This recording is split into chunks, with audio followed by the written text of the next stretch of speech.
नमस्कार भावांनो, आज पार पाडलेल्या मौजे तांबवे मैदानामध्ये बकासूर आणि चिक्याने 1 नंबर केला.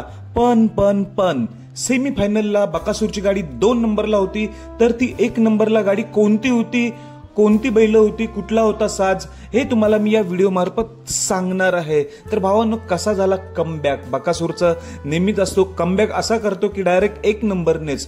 तर भावांनो, बकासूर आणि चिक्याचा तांब्या मैदानात 1 नंबर.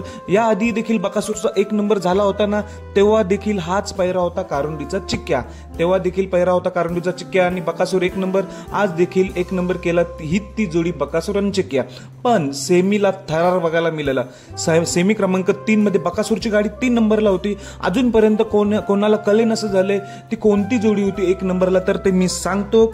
मलकापूर कराडकरांचा घरचा साज. त्या बैलांची नावं आहेत गजा आणि दिवाना. मलकापूर कराडकरांचा घरचा साथ गजा आणि दिवाना. या गाडीने बकासूरला मागे टाकलं होतं सेमी क्रमांक 3 मध्ये.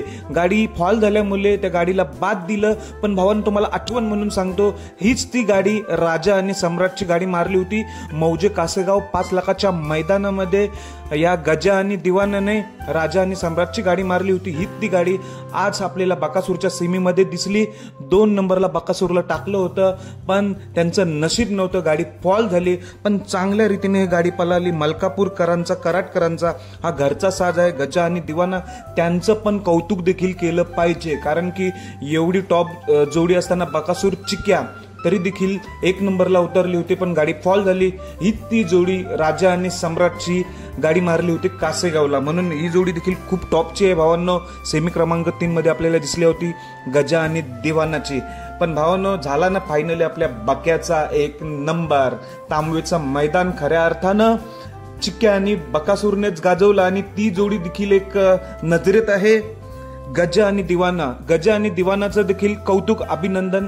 धन्यवाद भावांनो.